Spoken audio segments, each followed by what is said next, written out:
My name is HERSCHEL, and I'm running for the United States Senate. I'm a kid from a small town in Georgia who's lived the American dream, and I'm ready to fight to keep that dream alive for you too.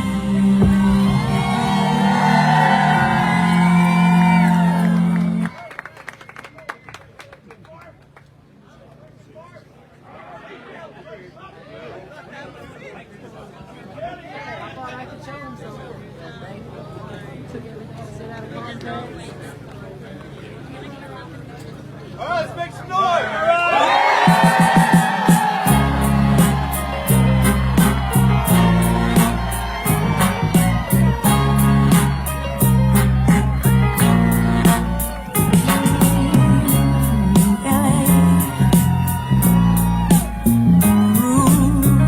Too much for the man. Too much for the man. He couldn't make it, so he's leaving the life. Hey, good afternoon, everybody. Hey, my name is State Representative Josh Bonner. I am one of those. Hey! Thanks, Mom. Hey, that's right. Hey, good afternoon. What a great crowd. Thanks so much for coming out today. I'm one of the folks that has the privilege to serve our community up in the State House, and it is an honor to be here today. This is the biggest crowd I have seen for an event in years, so thank y'all for coming out. And friends, let me tell you, I don't care what you see in the national media. I don't care what you're hearing out of Washington. The fight is not over. In just under 4 weeks, we're going to have an opportunity to send a message to Washington. We're going to let them know that we're not going to take it anymore. We're tired of 40-year high inflation. We're tired of high gas prices. We're tired of high prices at the grocery store. We're tired of men getting in women's sports. We're tired of being overtaxed and underserved. So in just about 4 weeks, we're going to be able to send a message to Washington. And fortunately, one of those that's going to help us send that message is here today. He is a good friend to Georgia. And even though he is only in his first term as a U.S. Senator from the state of Florida, he is no stranger to the conservative fight.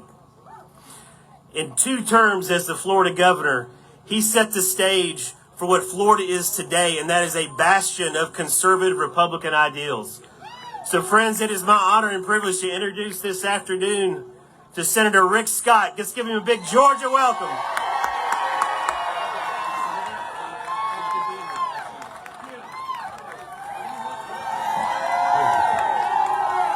Good afternoon. This is a great turnout for HERSCHEL. I just want to start by thanking you for being out here. This is a big deal. We have to win this race. You know, this is my first term in the Senate. As you heard, I was governor for 8 years. I hope you visit sometime and spend all your money. But anyway, I've had the so-called opportunity to serve with Raphael Warnock for 2 years. Last time I saw him, he wouldn't even say hi to me. I wonder why. So think about it. In 2 years, what he and Joe Biden and Chuck Schumer have done is devastating for families. Think about it. Gas way up. Food way up. I grew up in a poor family. Most people in this country grew up in poor families. Think about what families are doing. I watched what my mom would have gone through now with these prices. Put gas in the car, food on the table. Raphael Warnock doesn't care. Think about it. Here's a guy that says he's a minister and he evicts people from an apartment complex. Can you imagine? I mean, you just can't imagine this stuff. He voted against our military. He thinks men aren't playing women's sports. He's voted to keep the border open. So think about how many people have died of fentanyl overdose because Raphael Warnock won't stand up to Chuck Schumer and Joe Biden. I mean, you look at all these things. You look at school choice. You look at all these. Raphael Warnock is on the wrong side of Georgia. So we have to send a message to Raphael Warnock, to Chuck Schumer, to Joe Biden, and to the country that Georgians believe in this country. They believe in lower prices, less inflation. They believe in school choice. They believe in lower crime. Think about it. Raphael Warnock doesn't care about about taking care of citizens with, he's out there supporting the law enforcement. Herschel Walker will. So I'm going to do everything I can, and here you have to do the same thing. I hope everybody will do the same thing. We win one way, by getting our votes out. We've got to go vote. We've got to call our family members. We've got to call our friends. We've got to knock on doors. We've got to make phone calls. We've got to send texts. We have got to get our votes out. Now, we can win this race. We will win this race if we all do our job. By the way, this group of people can win the race by yourself. By yourself. I've had 4 statewide races in Florida. They're close. That's where this country is. So you make a difference. If each of you get 10 votes out, we win. Every one of you can get 10 votes out. So now it's my distinct opportunity to introduce somebody that I look forward to serving with, somebody that cares about this state, cares about this country, and in contrast to Raphael Warnock, he knows what state he's from. He's not from New York. All right, Raphael Warnock's from New York, I think. He votes like New Yorkers. All right, he votes the way Chuck Schumer says to vote, every time. So it's my distinct opportunity to introduce somebody that cares about this country, that will fight to get lower prices, fight to take care of a law enforcement, fight to make sure our kids get great schools, fight to make sure we have a great military, fight to make sure we have a secure border, fight to reduce the crime and the drugs in this country. Herschel Walker!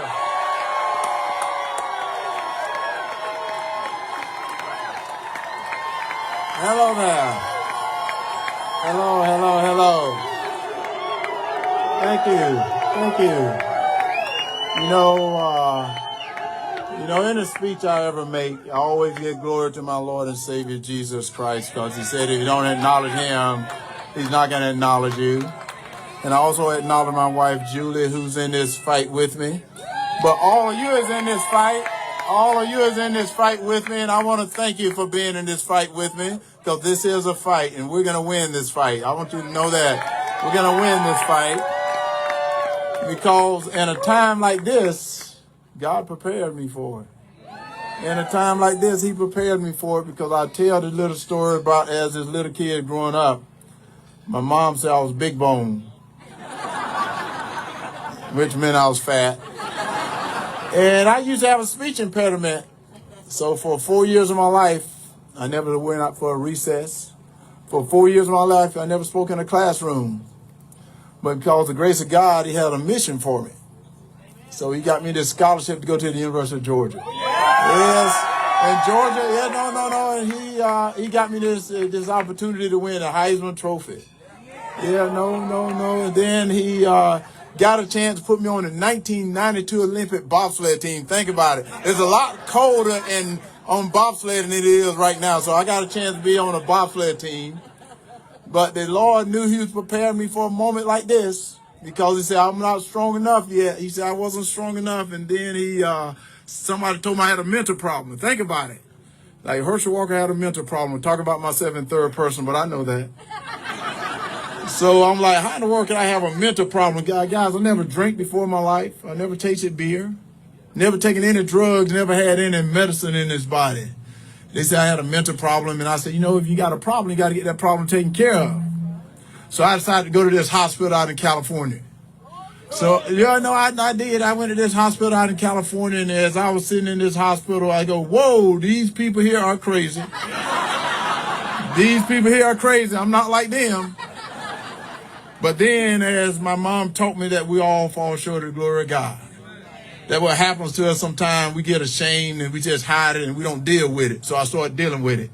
But then what happened is I got out of that hospital and I built this little company. This was so funny about this little company that I built. For 5 years, I remember going to these food shows, sitting up this booth like I was out a street vendor. And people used to come and take pictures with me and they'll order from me. And then I would miss my flight to go home, and I get home, and all of a sudden I look at the orders, they cancel that order on me. They did me like that for 5 years, but I didn't quit. I stayed with it, and today this company is one of the largest minority-owned companies in the United States of America. Because of the grace of God, but no. But then God said, you're ready. He said, you're ready because you now get ready to go up against a wolf in sheep clothing. And y'all saw that wolf during that debate, didn't you? You saw that wolf during that debate when he became Scooby-Doo at one time. When they asked him a question, they said, "Sir, would you support Biden in 2024? And he goes, "Oh." And I'm like, yeah, that's what he became. And the Lord said, you have to go up against someone that's going to try to separate my people. Because in the Bible I read, doesn't talk about the color of your skin, it talk about your heart. But yet he's in a church that all he talks about is the color of your skin. Because if you listen to him, he said America need to apologize for its whiteness. And I wanted to say in the Bible I read, God asked for that you can be forgiven. How can I forgive you if you can't forgive your heavenly brother? And he don't know about this forgiveness or this redemption, does he? And then he want to just separate people because he wants your vote. But he's not going to get that vote because I'm in his way right now. The Lord prepared me to get in his way right now. Because as I started looking, I said that I wasn't supposed to be running for no politics. Do you think I wanted to be a senator? Guys, I was doing okay.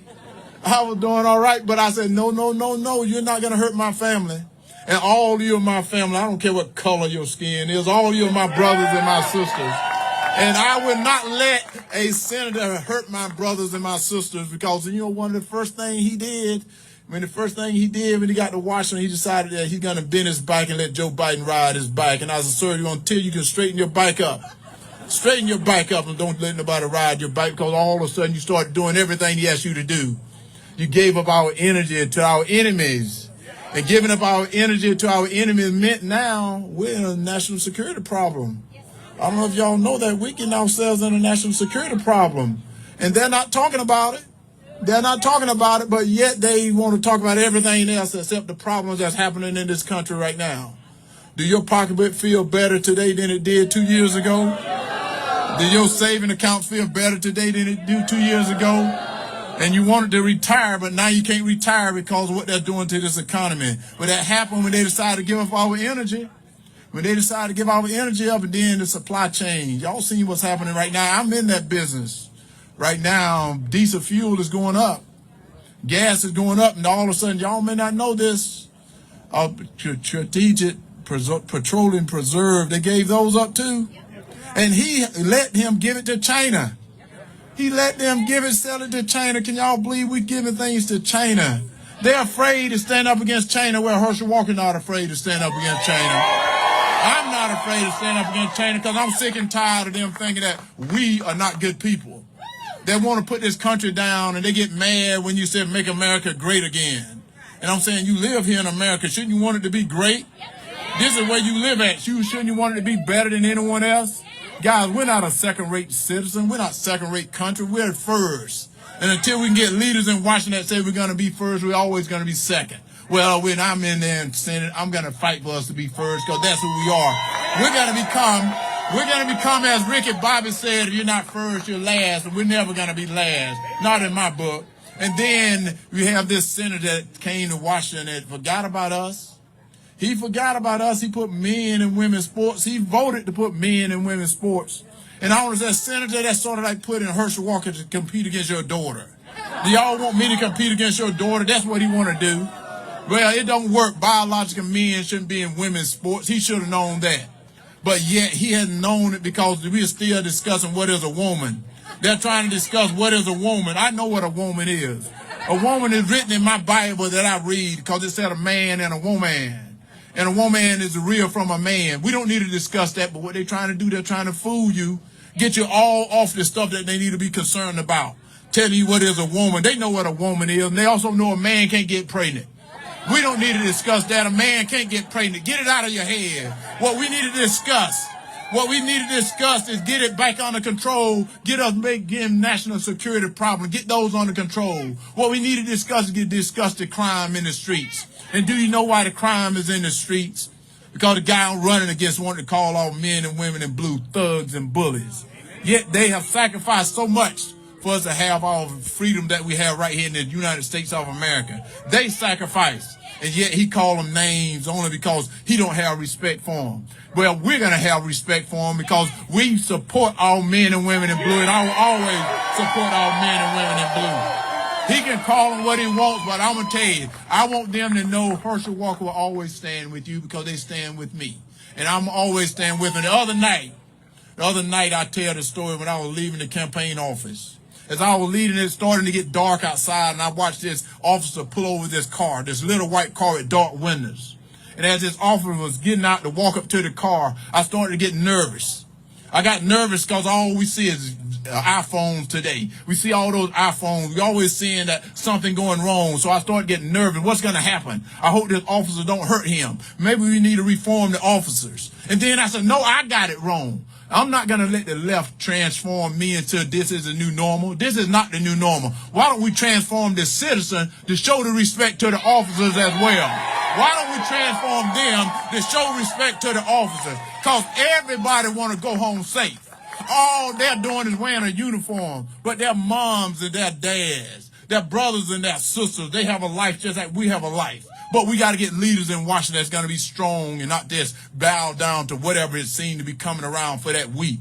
And I can tell you right now, I'm not that person. I'm not that politician because I'm that warrior for God that I wanted to come and do this right now. I'm not going to let them do things. They were trying to now decide if you can pray alone by yourself. They want to take your religious freedoms away. They now want the government to run your life. That's what they're trying to do to you right now. They want the government to run your life. And I'm going to tell you what, not on my watch. Not on my watch, because too many people have died and for that freedom and the liberties. They've died for this flag. And right now, we're not going to sell them out. We're not going to sell them out because God is a good God, is he not? God is a good God. And that's the reason he brought me here. He brought me here because I'm not afraid to tell him I don't dance and sing for nobody. And I never have and I never will. And now let's get back to our kids. Let's get back to our kids because they call our moms and dads domestic terrorists. Domestic terrorists, if you want to know what your kids are being taught in schools. Because what they want to do is control the minds of our young people. Because they know we're a little bit too old. That we're not going to fall for that trick. So they're going to our young people. And I'm saying not on my watch. Not on my watch. Our kids need to be taught how to read and write. Not about critical race theory. They need to be taught how to do math. Not about gender ideology. They need to have these security guards there, not have men and women sports, but we got to get leaders in Washington that's going to do the right thing for our kids. Well, HERSCHEL would do the right things for our kids because they deserve the right to have that American dream like I've had. And I'm going to fight for them to have that American dream that I've had. Because that's what they've done. No. Because this is the reason I'm telling you to tell all your friends to vote for me. Because I go to Washington. They ain't going to like me there. I can promise you they ain't going to like me there because I'm going to fight for the people. And that's who I need to fight for, not for Washington, D.C. I'm fighting for all of you because I read in my thing, it said, we the people. And that's what we got to get it back and put it back in the people's hands. Because we can make the good decisions. Well, I don't need a government running my life. Do you want them to run your life? And y'all want you to think about this. Think about this. The senator that I'm running against, he said he got excited to go to Biden and ask him to do that student relief loan. Y'all saw that student loan they gave? Can y'all believe that student loan? Hey, that's not fair, is it? Did y'all co-sign for someone's loan? And then, y'all don't know if you just saw the judge and said that that's not constitutional. And Senator Warnock asked them to sign a student loan, and then you find out what they were going to do with that loan, didn't you? They said that they were going to, go on vacation. They were going to go to dinner. They were going to, have drugs and alcohol and go gambling. I'm like, that's like hanging out with Hunter Biden for the weekend, isn't it? That's what they were going to do with that loan. Hey, we don't want that. That's not what we want. What we want is we want them to quit spending our money. We want them to quit spending our money because I'm going to tell you this right here. And I don't know if you heard this. He spent $100 million against me already. Can you believe that? $100 million. And we're running in a tie. That means he don't even know how to spend his money. So quit spending your money. That's what he needs to do. Quit spending your money. He hasn't learned that yet. That you can't just spend your money. Well, that's what I'm going to get him to stop doing when I get to Washington. Quit spending money you don't have. He don't know about spending nobody's money. He know how to evict people, don't he? He can evict people, can't he? But then he blamed me. And I'm telling you, quit blaming me, sir. Take responsibility for what you are doing, not what somebody else is doing. Since you've been in office, y'all think about this. Less than 2 years since he's been in office, y'all see where we at right now. And they're trying to fool you and hey, we're going to give you the new normal. We can do better. They even told you, and y'all need to listen to this. You saw what Biden, they asked him, said, will you do anything different? He said no. When yet 70% of America said that they're headed in the wrong direction, they won't turn around. And if you watch one of Warnock's advertising commercial, he was running in the track around the wrong way. He was running backwards. So he don't even know how to run on the track correct. Then we're going to have him to run our life. If you can't do that correct, how can we have him running our life? It is time for him to get out of that office. It is time for him to go. And it's time for us to be evicting him. It's time for him to go, no, no, no, no, no, no, no, no, no, no. I need to tell you this, because they always have these great politicians stand in front of you. You can see I'm not a politician, don't look like one, don't act like one, don't sound like one, because I'm not that politician. I'm that warrior for God I've told you about, because I'm going to tell you right now, I happen to look at our military, the greatest fighting force ever assembled in the whole world, our lethal fighting military, but now they want to bring pronouns into our military. Pronouns into our military. What the heck is a pronoun? Hey, we got to get out of this pronouns, get back to teaching them how to do push-ups, how to do sit-ups, because the morale is down in our military. Recruitment is down only because of their pronouns. Well, maybe Senator Warnock pronouns be to be former senator pronoun. That's what he need to be, former senator, and leave the people house, because we are sick and tired of him going to Washington representing everybody else except us. He's not representing us. He's been representing himself. Do y'all know, as we've gotten poor, he's gotten richer. His income has gone up. How in the world did his income go up? He's supposed to be the captain of the ship. Don't he supposed to go down with the ship? But no, no, no. He pushing us down. He pushing us down while he's sitting up there riding on top of us. Well, that won't happen with me. Because I'm going to tell you, if we one can't go through it, we all not going to go through it. Not one going to go through it. Because I'm going to tell you this, as I told everybody, as my offensive lineman said, HERSCHEL, follow me. I'm going to take you to the promised land. I'm going to tell y'all, vote for me. I can promise we all get to the promised land. Because if one can't get there, we're all not going to get there, because we're going to do this together. We're going to do this together. Because in the book I read, remember I told you, a house divided cannot stand. And you got to remember that. A house divided cannot stand. And that's what Senator Warnock want to do. He want to divide you. He want to divide you because he can get your vote. And if he can get your vote, he think he's going to go to Washington to represent you. Let me tell you what, he represent himself. And that's all he know how to represent himself. And then he blames everyone else. He want to throw all those big words at Sully, because Sully the name of Dr. King. Y'all saw him in that debate when he got caught with doing that eviction. I want to sully the name of Dr. King. No, you are sullying the name of Dr. King by throwing Dr. King in your problem. That's sort of like when you do something bad, you blame God. God said, I don't want your junk. Get your own junk. Take care of your junk. So we want to tell Senator Warnock, take care of your own problem. Quit blaming somebody else. Stand up like a man and say you can take care of your problem, and that's what he won't do. And y'all ask me why I'm running because I'm sick and tired of having people in Washington that are weak. It's time for us to get people in Washington that are strong. They're going to stand up for strong people. You guys have worked all your life. I worked all my life. I don't know what he's done, because he lived off parishioners and taxpayers. He never done a job. He never signed the front of a paycheck. I have, but he hasn't. And yet he's going to talk about Herschel Walker. Hey, let me tell him, I give him a job if he need a job, and I pay him more than he's getting right now. So why don't he come work for me, because he's not doing a good job as a senator? Come work for me and sell some chicken. I think he'll be good at selling chicken. That's what he needs to be doing. So I'm going to tell you right now. I want you to go out, because you can only vote if you voted in the last time. That's what they told me. So I want you, if you voted last time, go vote for me again. But tell the people that didn't vote for me, they need to vote for me, because they didn't vote for me, they're going to have the government running their lives. And I tell you what, the government can't even run his own life. So don't have him running your life. So don't want to do that. I want to just leave you with this. God is a good God. But I remember hearing this story about these two baseball players. These two baseball players that love baseball. And as they got up in age, they got ready to go leave and go meet his maker, one of them. And as he laying in the hospital bed, the other one came in there and said, Ralph, can you do me a favor? Can you do me a favor? And Ralph said, what can I do for you? He said, can you let me know if there's baseball in heaven? Ralph thought that was a strange request. Well, Ralph passes away.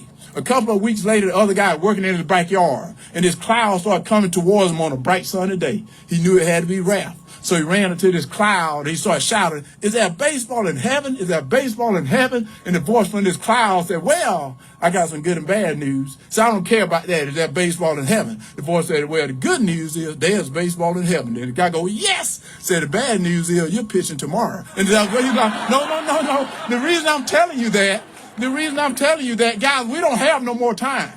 We don't have no more time. What they've done to this country in 2 short years, we give them any more time, we won't recognize America again. The greatest country ever, we will not recognize America again. So it's time for us right now to stand up.